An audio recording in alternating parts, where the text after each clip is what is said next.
논술은 대학별 유형 공식이다.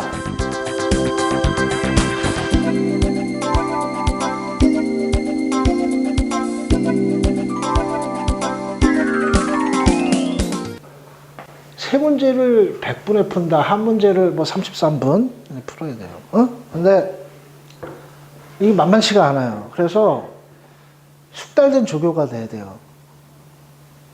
이거 뭐 생각할 시간이 별로 없어요. 딱 보면은 척 이렇게 해야 돼요. 딱 척. 독해도 한 번에 딱 끝내야 돼요, 거의. 너희들이 그래서 앞으로 선생님하고 6번 논술 수업을 하는데 빠르고 정확한 독해를 어떻게 1번 문제에서 하느냐, 그리고 2번에서 자료 분석을 어떻게 정확하게 빠르게 실수 없이 하느냐, 뭐 요기에서 이제 성패가 좌우되고, 마지막 관문의 고비는 3번 논증인데, 그럼 또 그 3번을 어떻게 양질적으로 고도한 답안을 쓸 수 있는가는 또 각각의 문항의 특징에 맞게끔 설명을 드리겠습니다. 1번 문제는 분류역인데, 이 분류는 두 가지 입장으로 분류해서, 분류 자체는 뭐 방법은 어렵지 않아요. 다만 독해가 잘못해서 분류를 제대로 짝짓기를 못할 때는 감점이 상당히 크죠. 한 10점 이상 감점이 됩니다. 근데 대부분의 학생은 분류를 뭐 통과하죠. 갑자기 상반된 입장으로 분류를 하는 거예요. A 입장, B 입장으로. 이 분류에 있어서 이 주제와 기준이 나와 있는 경우가 있고 안 나와 있는 경우가 있어요. 예를 들어 세계화에 대해서 나온 제시문 6가지를 두 입장으로 분류하라 그러면 주제가 세계화예요. 그런 기준이 긍정이냐 부정이냐 찬성이냐 반대냐. 근데 그게 나타나는 경우가 있고 안 나타나는 경우가 있어요. 근데 요새는 좀 주로 많이 주더라고요. 그래서 분류는 큰 문제가 아닌데, 성대 논술이 제일 까다로운 게 요약이에요, 요약. 요약이 원래 주장과 근거가 뭔지를 간략하게 서술하는 게 요약이에요. 요점, 키포인트가 도대체 너는 뭘 주장하는 거냐? 이 제시문에서 주장하는 바가 뭐냐? 그렇게 주장하는 이유가 뭐냐? 요거를 간략하게 쓰는 겁니다. 그런데 이 주장과 근거만을 뽑아서 요약하면 쉽죠. 근데 그렇게 요약하는 게 아니에요. 소위 각 지문 간에 이 논점의 이 차이를 보여줘야 돼요. 알았어요? 그러니까 제시문이 예를 들어서 1, 3, 5가 있고 2, 4, 6으로 이렇게 이제 분류되잖아요. 분류되면 1, 3, 5 이렇게 기계적으로 요약하는 게 아니고요. 이 부분을 통합적으로 요약을 해야 돼요. 알았어요? 이 입장에 대한 이 통합적인 요약을 해야 된다는 겁니다. 그래서 통합적인 요약을 한다는 게 뭐냐면, 이 제시문 연관성을 좀 봐야 된다는 거예요.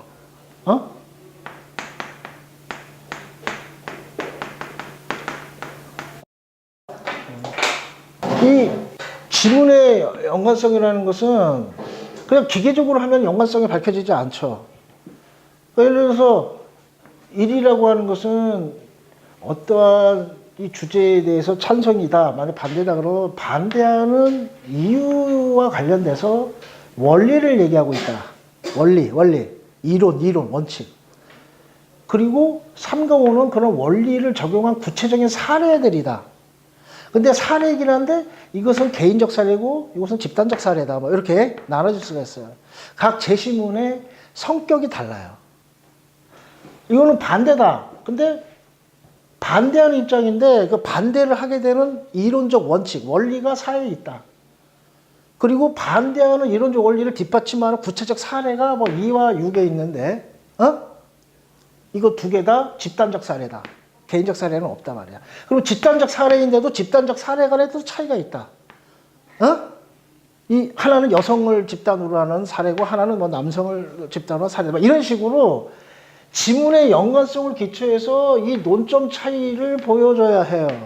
그러니까 이거는 요약이라기보다는 요약은 기본이고 제시문 연관성과 요약을 같이 쓰는 그러한 문제이기 때문에 사실은 이 논점의 차이와 이 연관성을 파악하는데 시간이 좀 걸리거든요. 근데 요거를 헤매버리면은 33분의 1번 문제를 풀 수가 없어요. 그러니까 그래도 또 파악을 아예 안 하고 가면은 몇 점이 감점이 되냐면 4점 감점이 돼요.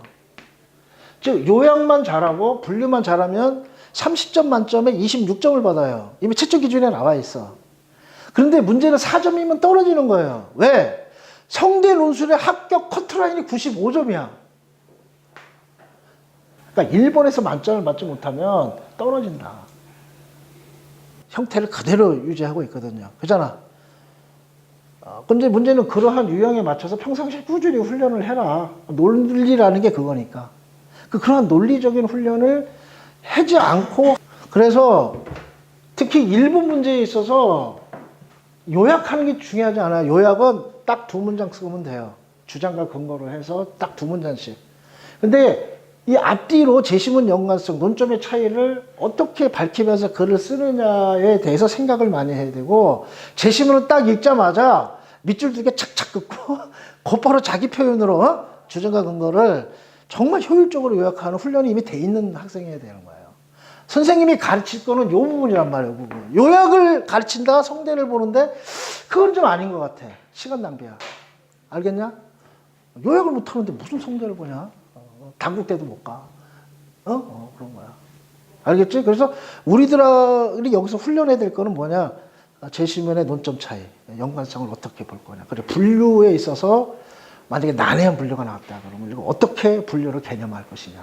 이런 것들을 좀 소위 사고의 깊이를 좀 높이는 그런 정도의 수업을 해야지 요약 문제는 우리가 그게 중요하지 않다는 거예요. 그래서 뭐 그런 거고요. 2부는 이 자료 분석인데 자료가 그렇게 어렵진 않아요. 다만 이것을 앞에 1번 문제에 있어서의 상반된 관점 중에 어떠한 입장과 연결되는가, 그 연관성을 설명하는 데 있어서 주안점을 두고 있어요. 평가에 초점을. 그러니까 그 문제는 독해와 분석 이걸 잘해서 이것을 논리적으로만 잘 설명하면 되는 문제이기 때문에 2번은 어떻게 보면 내가 자료에 공포증이 있다, 그래프나 통계만 보면 막 겁에 질려서 이런 학생만 아니면 무난히 만점을 맞을 수가 있습니다. 이 3번은 이 보기를 줘요. 보기. 그러니까 이 주제가 관통이 돼요. 관통이 되는데 그 주제와 관련된 쟁점을 소개해요. 쟁점을 소개하고 이거에 대해서 너의 견해를 묻는 거거나 아니면은 A와 B 입장에서 각각의 어떻게 평가할 건가. 이 어떤 이 사례, 보기의 사례가 있는데 예를 들어서 뭐 유전자 조작에 대해서, 내지는 뭐 어떠한 실험 결과에 대해서 딱 보여주고 A라면, B라면 이거에 대해서 어떻게 평가하겠느냐, 뭐 이런 거라든가 아니면 이 사례에 대해서 너의 견해를 쓰는데 둘 중에 하나의 입장을 선택해서 써라든가, 뭐 이런 겁니다. 알았어요? 그런데 여기서 중요한 거는 내가 이제 A와 B 모두 이 적용해서 논술하는 경우가 있고요. A와 B 중 하나를 선택하는 경우가 있는데, 해서 이제 논술하는 경우가 있는데, 이럴 경우에는 내가 만약에 A다, A 입장에서 이 사례에 대해서 정당화를 한다 그러면은 A 입장만 들이다 쓰는 게 아니고 A의 어떤 이 주장의 어떤 이 근거를 이제 쭉 쓰는고요. 그 다음에 B의 반론을 소개해요. 알았어요? 반론을 소개하고 재반론을 하는 거예요. 자, 그런데 이거 규칙이니까 이렇게 써야 돼요. 이렇게 안 쓰면 무조건 떨어져요. 로마에 가면 로마의 법을 따르더라고. 그러니까 A 주장의 이 근거는 제시문 속에 있어요. 알았어요?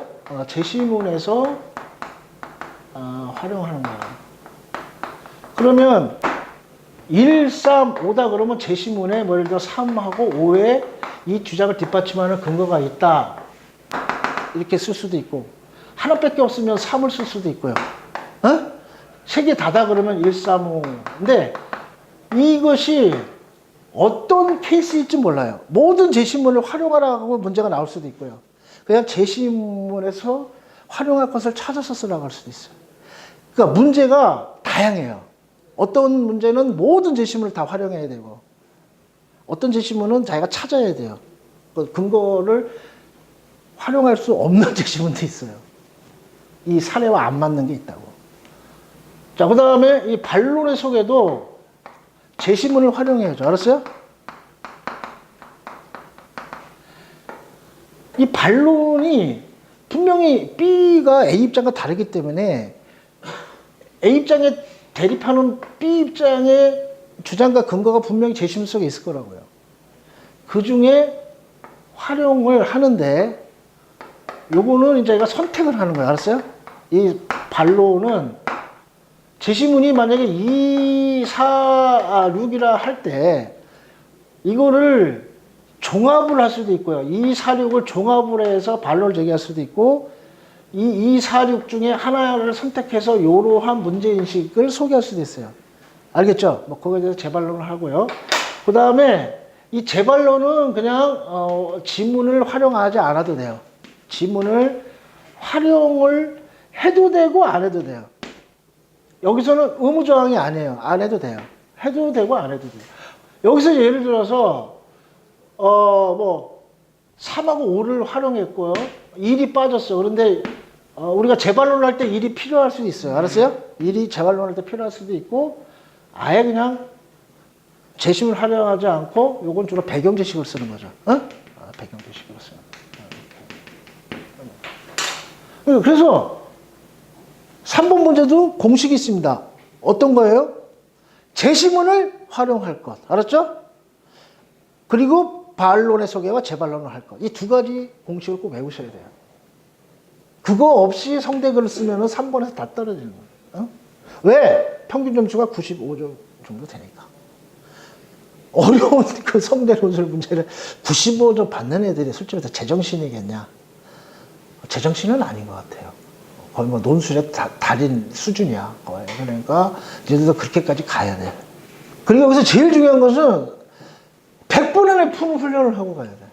아, 선생님, 좀 봐주세요. 뭐, 물도 좀 먹어야 되고, 커피도 많이 밥도 먹고 올게요. 좀 쉬었다 할게요. 여기서 100분 안에, 소위 말해서 3천자를 못 쓰는 애는 다 떨어져요. 천자, 요약도 분량의 제한이 없어요.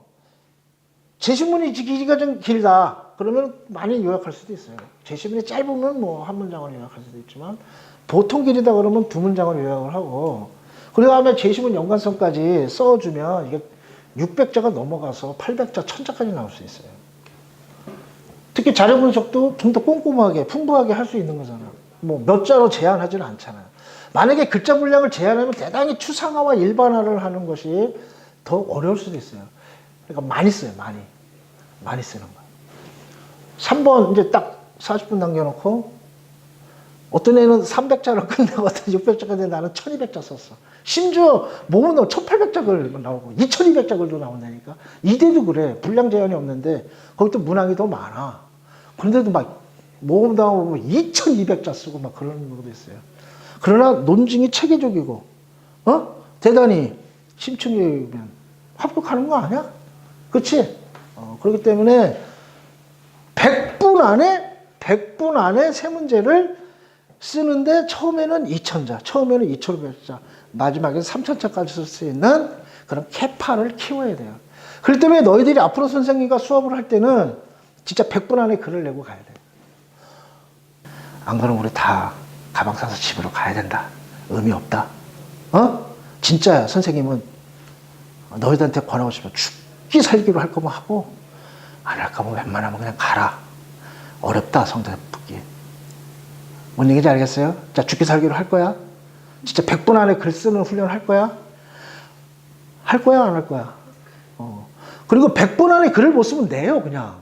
왜? 그걸 보고 클리닉을 해주세요. 도대체 네가 100분 동안에 몇 자를 쓰고 몇 번 문학까지 썼는지를 알아야 코치를 해줄 거 아니야. 어디가 막히는지를 알아. 근데 선생님 원래 제가 좀 실력이 있는데요. 좀 피곤해서 좀 쉬었다 쓰니까 걱정하지 마세요. 100분 안에 쓸 테니까. 그거는 선생님이 솔직히 말해서 믿을 수 없어. 진짜로 선생님한테 내야 돼. 100분 안에. 그렇게 해서 감각이 축적되지 않으면 수능 다음날 곧바로 시험 보는데 한 번만에 한번 감 회복해가지고 되겠어요? 기본기가 있어야 되는 거지. 자, 올해 모의 논술의 주제는 교육의 기능입니다. 교육의 기능. 자, 교육의 기능에 관한 상반된 결을 갖고 있어요. 이 주제와 기준이 나왔죠. 교육이 주제이고 기준은 기능이에요. 알았어요? 기능 동그라미 있어요. 기능. 이 기능이 도대체 어떻게 달라진 평가를 받느냐에 대해 써야 돼요. 아까 그랬잖아. 제일 흔한 게 뭐라 그랬어? 긍정적 입장, 부정적 입장, 찬성 입장, 반대 입장. 그 외에 다양한 개념적 비교가 가능한데 일단은 먼저 떠올릴 수 있는 거면 긍정적, 부정적, 찬성, 반대. 가장 흔한 거야. 뭐 그런 걸 염두에 두고 다른 입장 보려고 각 입장을 요약하라고 그랬습니다. 지금 1은 교육이 지식과 덕성을 갖춘 인간을 만드는 거예요. 지식이라는 말이 덕을 갖춘 인간을 만드는 거예요. 덕성을 갖춘. 그래서 이렇게 만들어야 도리를 행할 수 있다. 사람이 도덕과 법을 지켜야 된다는 거죠. 지식이 있어야 되고 덕성이 있어야지 도리를 지킬 수 있다. 오케이? 2번은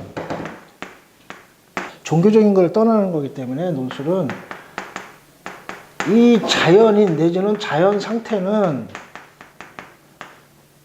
완전해요. 완전해요. 그런데 이것이 교육으로 인해서 인간의 본성이 변질해.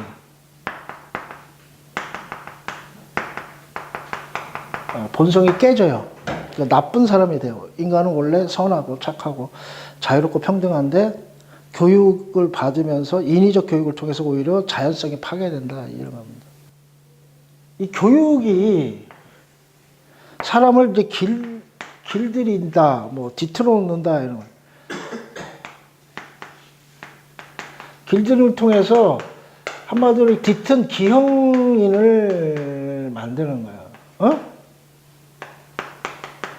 어떠한 이성이라는 틀, 제도의 틀에 딱 주저하잖아요. 길들여지는 과정에서 인간은 본성이 이제 변하기 때문에 교육은 나쁜 것이다.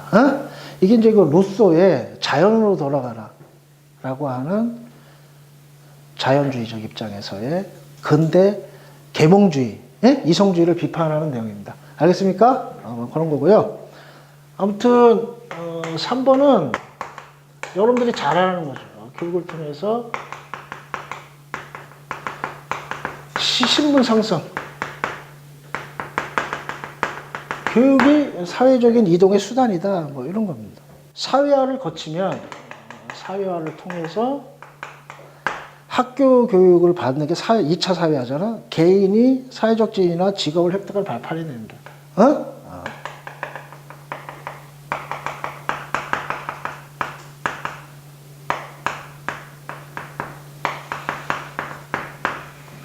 교육을 못 받으면 내가 출세에 성공할 수가 없어.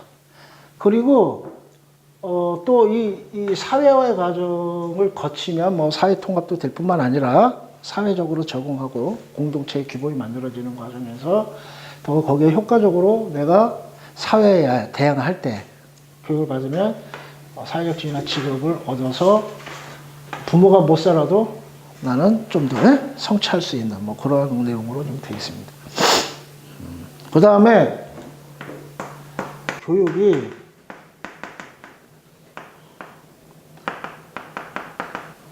문화적 불평등을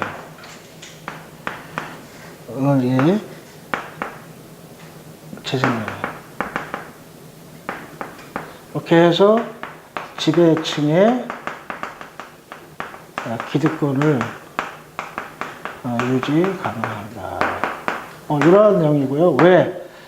학교 교육은 학교에서 배우는 것은 지배 계급의 어떠한 이 문화를 일반 내지는 공통 문화로 정당화하는 상징적 폭력이다, 폭력. 알았어요? 어떤 문화 자본의 상징을 내가 그거를 수동적으로 수용하게 만들어요. 그 다음에 오는 공유하게 된다. 네 번째 줄. 지적, 윤리적, 자원, 이걸 뭐라 그러냐면 옆에 문명, 내지는 이거를 축적자본 이런 말을 써요. 문명이라는 축적자본. 내지는 위에 보면 모든 교육은 개인 자신이 속한 종족의 사회적 의식에 참여한다. 다 같은 말이에요. 알았어요? 요 부분, 즉 지적 윤리적 자원이나 축적 자본이 문명이나 사회적 의식의 상속자가 된다. 동그라 상속자. 요건 되게 교육을 통해 가지고 인류가 만들어낸 문명을 상속받는다는 거. 즉 이걸 갖다가 쉽게 얘기하면 사회화 되는 거예요. 사회의 가치와 규범을 익히고 생활 양식을 익히고 지식을 전수받고 기술을 익히고 뭐 이런 얘기입니다. 자, 그 상속자가 되는 코스다 교육은. 그리고 진정한 교육은 그랬습니다. 그래서 밑에서 네 번째 줄 진정한 교육이라고 하는 것은 왜 상속을 시키기 위해서 어떤 진정한 교육이 필요하냐는 근거를 제시하고 있습니다. 결국은 여기서만 얘기하는 것은 상황이 요구하는 바에 자극을 받아서 결국 이걸 한 문장으로 이제 정리를 하면은 이 본래의 편협한 감정과 행동이라는 건 본능이에요. 본능. 알았어요?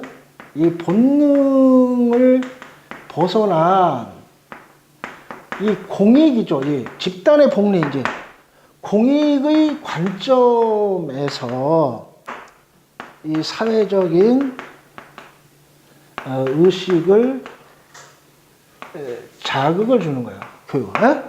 그리고 여기에서 학생은 거기에 반응을 하는 거죠. 알았어요? 이런 자극을 주면은 거기에 대해서 반응을 하게 함으로써 문명의 상속자가 되게 하는 거예요. 즉,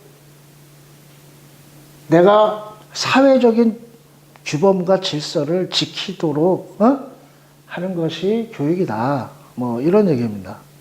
알겠습니까? 그리고 그를 과정에서 문명이라는 것이 재생된다. 뭐 그런 얘기를 합니다. 그래서 지금 편협한 본래의 감정과 행동 이런 걸 본능으로 집단의 복리를 공익 뭐 이러한 관점을 갖게 하는 거죠. 사회화죠.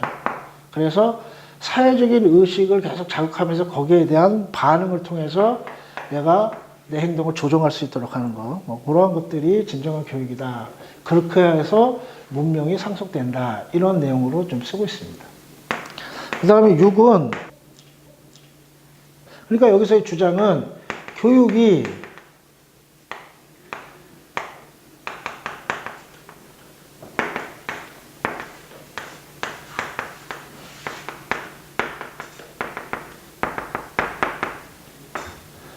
사회 불평등을 하는데 이 사회 불평등이 바로 요걸로 인해서 문화 자본에 대한 상속을 통해서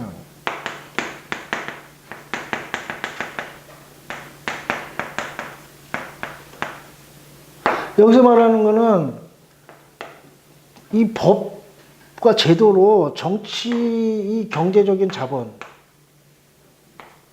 요거는 이 법 제도로 이 상속이 규제가 돼요. 금지가 되는데, 이 문화자본은 은폐된 방식으로, 그래서 교육이라고 하는 방식, 학이나, 뭔가 이러한 사회적인, 상징적인 체계를 줌으로써 상속을 은폐시키면서 할 수 있다는 거예요. 요새는 그래서 무식하게 권력을 물려주거나 이렇게 돈을 물려주고 이런 걸 통해서 사회 엘리트 지배층이 되는 게 아니고 학위, 교육의 신분을 높여줌으로써 그 사람이 부의 세습을 이루어지게 한다는 거죠. 자, 그러면 이러한 키워드들이 이렇게 나와 있고 요거를 딱 파악해서 요거를 두 문장씩 주장과 근거로 정리해서 요약을 하시면 되는데 이게 중요한 게 아니고 주장과 근거로 두 문장씩 요약하는 게 중요한 게 아니라 논점의 차이를 파악하고 제시문 연관성을 설명하는 게 어렵다 그랬잖아요. 일단은 1 분류부터 합시다. 1 3 이는 긍정적인 거죠. 알았어요? 교육에 대해서 긍정적인 효과가 있다. 긍정적인. 교육의 기능이 긍정적 효과를 낸다. 라는 거고, 지금 2, 4, 6은 부정적인 입장이죠. 교육의 기능이 역기능이에요. 교육을 했는데 오히려 역효과가 난다. 역기능을 강조해. 이거 순기능이죠. 알았어? 순기능을 강조해.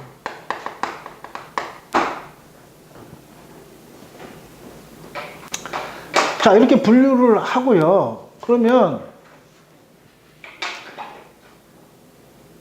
일반적으로 이제 제시문의 논점 차이를 딱 이렇게 우리가 설명을 할 때 가장 흔히 동원되는 게 개인적 차원이냐, 사회적 차원이냐. 이거. 예를 들어서 뭐 의식적 차원이냐, 제도적 차원이냐. 원리냐, 사례냐. 뭐 이런 거 세 가지 이렇게 많이 나와요. 알겠습니까? 우리가 어떠한 사회나 개인을 평가할 때 의식의 변화, 제도의 변화 얘기하잖아. 그지? 의식만 변해서 안 되고 제도가 변해야 된다. 제도만 바뀐다고 되냐? 사람 의식에 따라가야지. 의식과 제도. 상당히 중요한 대비점이죠. 그 다음에 개인만 변하면 되냐? 사회 구조가 변해야지. 사회 구조, 제도가 변하면 사람이 안 변하는데. 개인적 차원, 사회적 차원. 그리고 이건 어떠한 이론이고 그것이 적용된 사례다. 뭐 이런 경우도 많이 나옵니다. 자, 그러한 범주들을 동원해서 이 제시문들이 어떠한 연관성이 있는지를 찾아보시자는 것이죠. 지금 이거는 하나의 개별적인 인간을 얘기하고 있어요. 개인적 수준입니다. 교육의 개인적 차원에 있어서의 순기능을 얘기하는 거예요. 개인이 어떻게 변하는데 도움을 주는가. 개인적 차원에 있어서의 긍정적인 효과를 얘기하고 있어요. 그치? 여기서는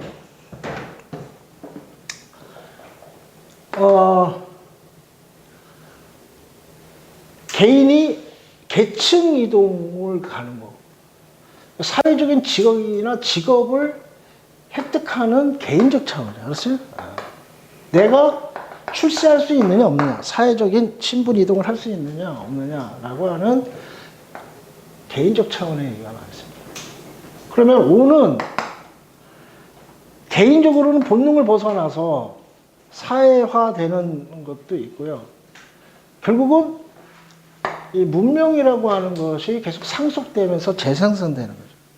교육을 통해서 개인이 문명인이 되는 것뿐만이 아니라 그 문명인을 통해서 또 문명이 계속 발전해 나가는 거죠. 그래서 여기서는 개인적, 사회적 차원.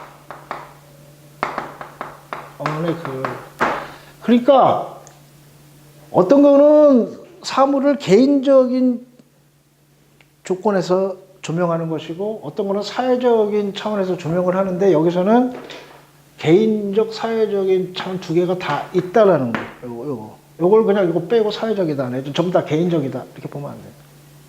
이런 특성이 있고요. 그 다음에 이것도 보면은 좀 대비적이에요. 쌍생적인데 개인적인 차원이죠. 자연인이 타락한다, 변질된다. 개인적인 차원에서 조명하고 있습니다. 부정적 역기능을. 지금 여기서는 4하고 6은 개인적인 것뿐만 아니라 사회적인 차원을 다 얘기를 하고 있습니다. 지금 교육이 뭐 문화적 불평등을 재생산한다.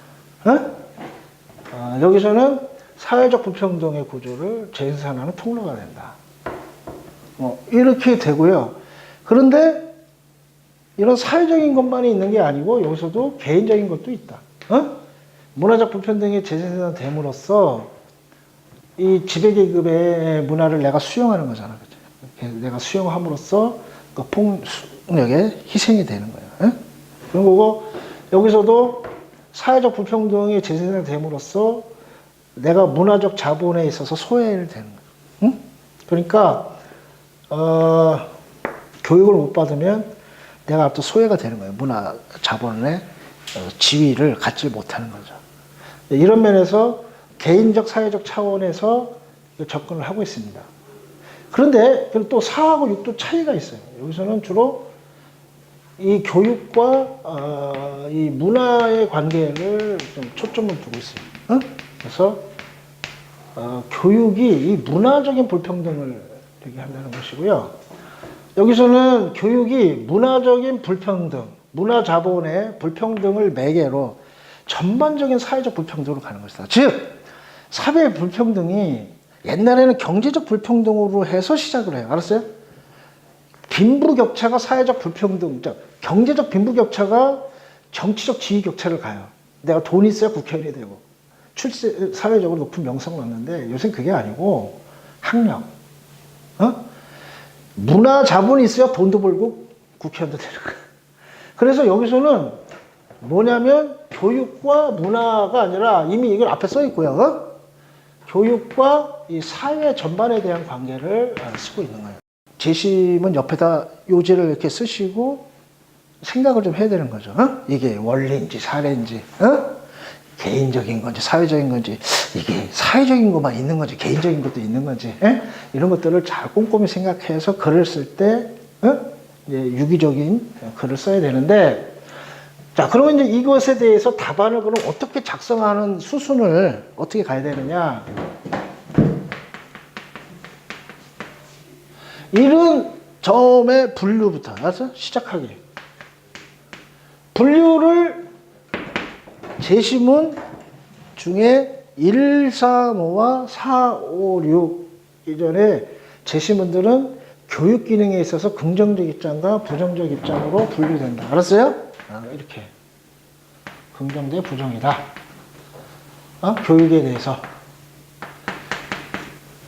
이렇게 하고 두 번째 단락은요, A 입장, 즉 긍정의 입장을 소개하든 부정의 입장을 하든 먼저 이제 소개를 해요. 그래서 1, 3, 5가 긍정의 입장이다. 알겠어요? 이렇게 하고 요약을 하는 겁니다. 1, 3, 5 이런 식으로 하는 게 아니라 이게 이렇게 계속 스토리가 되면 이렇게 하고요.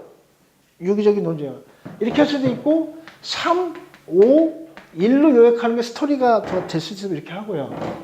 아무튼 뭐 5, 뭐 3, 뭐 1로 할 수도 있고 5, 1, 3 이건 넘버링을 어떻게 하든 상관없는데 1, 3, 5를 무조건 기계적으로 이렇게 형식적으로 요약한다고 생각하면 안 돼요. 지문의 연관성과 관련돼서 예를 들어서 우리가 이게 개인적인 차원이니까 개인적 차원, 개인적 차원이네. 그러면 사실 또 이게 일반론이고요.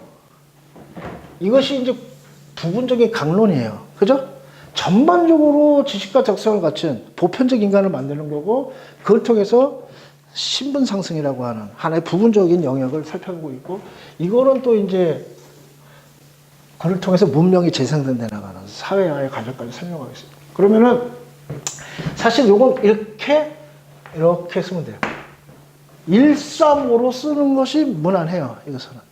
그런데 요 부분을 개인적 차원이라고 이렇게 묶어주시고 요 부분은 사회적, 개인적 차원이라고 이렇게 해주시면 돼요. 근데 만약에 제시문 순서가 이게 3이고 이게 1이고 오면은 넘버를 바꿔줘야 돼요. 그러니까 요약을 꼭 135로 할 필요가 없어요. 먼저 개인적 차원의 교육의 기능을 강조하는 5는 이렇게 나올 수도 있는 거예요. 그것이 통합적 입장인 거예요. 기계적인 요약은 135로 가는 거지만 스토리를 갖고 통합적인 논지를 정리할 때는 넘버링을 바꿔줄 필요가 있다. 알겠죠? 이런 겁니다. 그리고 이렇게 요약을 좀 하시고 그 다음에 논점 차이를 쓰시고 그 다음에 세 번째 꼭 뭘 쓰셔야 되냐면 반면에 단락 나눠서 반면에 하면서 B 입장을 소개하는 겁니다. 그래서 B는 2, 4, 6이다 이건데 이것도 보면은 자 2가 지금 개인적 차원이에요. 그죠? 개인적. 그 다음에 4하고 지금 이 6이 사회적 차원입니다. 그러면은 여기서 쓸 때 6이 처음에 개인적 차원을 썼으니까 여기서도 개인적 차원을 먼저 쓰는 게 좋겠죠. 그래 안 그래? 그래 형식미가 있어야 되니까 이렇게 끊고 나머지 4, 6이 또 사회적 문화적 차원이죠. 개인적 차원이죠. 그러면 이것도 보면 넘버링 순서대로 쓰면 무난해요. 그러니까 이 제시문 배열은 너희들이 글을 쓰기 쉽게 이렇게 안배를 해준 거예요. 근데 다른 문제 보면은 넘버링대로 쓰면은 논점의 차이가 잘 부각되지 않는 그런 문제가 더 많아요. 이건 그냥 하나의 우연일 뿐이에요. 우연. 알겠죠? 꼭 135, 246 이렇게 쓰는 거 아니야. 그러한 부분을 염두에 주시고 그리고 이 분류를 하실 때 뭐 이거는 문단을 나눠도 되고요. 안 나눠도 돼요. 한 문장이잖아. 그죠? 제시문들은 교육의 기능에 대해서 긍정적, 부정적 입장을 나눠진다라고 한 문장인데 원래 문단은 두 문장 이상이잖아요. 그래서 그냥 합쳐서 써도 되고 이거는 문단을 나눠도 돼요. 상관없어요. 그 문단의 형식은 별로 안 봐. 원고지로 쓰지도 않고. 근데 아무튼 합쳐도 되고 나눠도 되는데 분류를 하고 난 다음에 먼저, 알았어요? 먼저라는 말씀. 우선 제시문, 교육의 긍정적 입장인 제시문을 소개하는 거예요. 즉 135는 교육에 대해서 긍정적인 입장이다. 이와 관련하여 뭐 제시문 뭐 1과 3은 개인적 차원에서 논의하고 있다. 뭐 이런 식으로 가면서 요약하죠. 하지만 5는 뭐 사회적 개인적 차원에서 논의하고 있다. 요약하고 이런 겁니다. 그리고 단락을 나눠서 반면에 제시문 2, 4, 6은 교육의 기능에 대해서 부정적인 입장이다. 그리고 똑같이 이렇게 이제 요약을 논점의 차이까지 하면서 써주는 겁니다. 이게 원리예요. 이게 규칙. 논술은 유형별 공식이다.